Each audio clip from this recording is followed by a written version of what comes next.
আসসালামু আলাইকুম, সবাই কেমন আছেন? আশা করি সবাই ভালো আছেন। আজ আমি চলে আসলাম নতুন আরেকটি জায়গায়।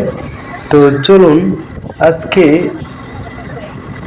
আমি যেখানে যাচ্ছি সেখানে আপনাদেরকে দেখানোর চেষ্টা করব। তাহলে চলুন, ওকে, লেটস গো। এখন আমি আছি সিএনজিতে, তারপর চড়বো বাসে। বাসে চড়ে আমি যাব মেঘনার পাড়ে। মেঘনার পাড়ে সেখানে গিয়ে মেঘনা নদীর যে লঞ্চগুলো আছে ওই লঞ্চগুলো দিয়ে ভ্রমণ করব। কিভাবে ভ্রমণ করব, কেমন করব, কার সাথে কথা বলবো, কার সাথে আড্ডা দিব, আজকে এগুলো নিয়ে আপনাদেরকে দেখানোর চেষ্টা করব। ওকে। সারাদিন কোনো বৃষ্টি হয়নি, তাই আজকের পরিবেশটা আরো ভালো লেগেছিল এবং পরিবেশটা অনেক সুন্দরও দেখতে। দেখতে পাচ্ছেন রাস্তার দুপাশে খেজুর গাছ, কলা গাছ, নারকেল গাছ। অপরূপ দৃশ্যের মাঝে আমি ছুটে যাচ্ছে সেই মেঘনা পাড়ের দিকে। তাহলে আজ কিভাবে কিভাবে যাব, কার সাথে আড্ডা দিব, আর সেটাই নিয়ে আপনাদেরকে দেখানোর চেষ্টা করব। দেখতেই পাচ্ছেন বাড়ি ঘর, রাস্তাঘাট, অপরূপ দৃশ্য, অপরূপ একটা পরিবেশ। আজকে বৃষ্টি না হওয়াতে অনেক ভালো লাগছিল, আকাশটা অনেক পরিষ্কারও দেখা যাচ্ছিল। যাই হোক, আমরা ধীরে ধীরে এগিয়ে যাচ্ছি সেই মেঘনার দিকে। রাস্তার দুপাশের অপরূপ দৃশ্যের মধ্য দিয়ে আমি যাচ্ছি আমার সেই গন্তব্যের দিকে। দেখতেই পাচ্ছেন রাস্তার দুপাশে সবুজ ঘেরা শ্যামলী দৃশ্য। অনেক সুন্দর, অনেক সুন্দর, আমাকে মুগ্ধ করে দিয়েছে এই পরিবেশটা।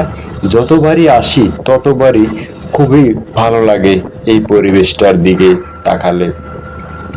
আমি সিএনজির এক পাশে বসে রেকর্ডিং করতে থাকলাম আর সেই ভিডিওগুলো আপনাদেরকে দেখানোর জন্য রেডি করা শুরু করে দিলাম। দেখতেই পাচ্ছেন, শুধু তাই নয়, আকাশের কোলাহল শুরু হয়ে গেল, নদীর উত্তাল ঢেউ। এই যে দেখতে পাচ্ছেন লঞ্চের পিছনের যে অংশটা, এই অংশটা কিন্তু অস্বাভাবিক একটা দৃশ্য আমার কাছে মনে হয়। আপনারা দেখে অবাক হয়ে যাবেন, কি দেখালাম আপনাদেরকে এত ঠান্ডা নীরব পরিবেশে আপনাদেরকে এটা দেখানোর সক্ষম হলাম।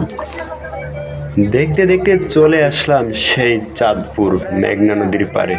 দেখতে পাচ্ছেন সোনার তরী, চাঁদপুর থেকে ঢাকা। আমি আজকে চাঁদপুর থেকে ঢাকার উদ্দেশ্যে রওনা দিব এবং ভ্রমণ করব। সেই সাথে আপনাদেরকে লঞ্চের ভিতরের অংশটা দেখানোর চেষ্টা করব। দেখতেই পাচ্ছেন লঞ্চের ভিতরে একদম বিমানের মতো কেবিন দেওয়া আছে। এক একটি সিটের দাম হচ্ছে 300 থেকে 350 টাকা। আর আপনি যদি যেখানে সেখানে বসে ঘুরে বেড়ান, ভ্রমণ করেন, তাহলে আপনার কাছ থেকে নেবে 250 টাকা। দেখতেই পাচ্ছেন এগুলো হচ্ছে কেবিন, ভিআইপি কেবিন। এই কেবিনের মূল্য 1000 থেকে শুরু করে 3000, 5000 পর্যন্ত রয়েছে। আর আজকের পরিবেশটা অনেক সুন্দর লাগছিল। শুধু সুন্দরই লাগে নেই, আমার মনটা পরিবর্তন করে দিয়েছে, হৃদয়টা স্নিগ্ধ করে দিয়েছে। দেখতেই পাচ্ছেন আমার সেই সাথী ভাই এখানে এসে মুখ পরিবেশ করতেছেন, মুখকে ধুইতেছেন আর কি, পরিষ্কার করতেছেন। এখন আমরা চলে যাচ্ছি একদম ছাদে, লঞ্চের ছাদে। সেখানে গিয়ে খোঁজাখুঁজি করলাম, লঞ্চের ছাদে উঠতে পারলাম না। এক ভাইকে জিজ্ঞাসা করলাম আমরা লঞ্চের ছাদে যাব। পরে বললো যে একদম নিচে থেকে উপরে সিঁড়ি আছে, সেখান দিয়ে চলে যান। আমরা চলে আসলাম নিচ থেকে উপরে। উপরে এসে দেখতে পেলাম আরেকটি লঞ্চ সেখানে দেখা যাচ্ছে। দেখতে পাচ্ছেন কি সুন্দর পরিবেশ এবং আকাশের দৃশ্যগুলো অসাধারণ। এই সেই বন্ধুটি আমার সাথে প্রায় 4 ঘন্টা কাটিয়েছিল একই লঞ্চে। তারপর লঞ্চ পারাপার হলাম, একজন এক এক দিকে চলে গেলাম। তো যাই হোক, পরিবেশটা কিন্তু অসাধারণ। দেখতে পাচ্ছেন এমন সুন্দর পরিবেশে কার না মনে চায় যে লঞ্চ দিয়ে ভ্রমণ করতে, শিপ দিয়ে ভ্রমণ করতে। দেখতেই পাচ্ছেন এই অসাধারণ মনোমুগ্ধকর পরিবেশের মধ্য দিয়ে আমরা আজকে মেঘনা নদী ভ্রমণ করব। আর যত হাসি ঠাট্টা, যত মজার মজার খানা আছে আমরা খাবো আজকে। দেখতে পাচ্ছেন এটি হচ্ছে পিছনের অংশ। এই যে সাইলেন্সার 5 দিয়ে এই মেশিনের যে ধোঁয়াগুলো আছে, পুরা ধোঁয়াগুলো আর কি, যেগুলো পুড়ে বের হয়, এই ধোঁয়াগুলো বের হবে।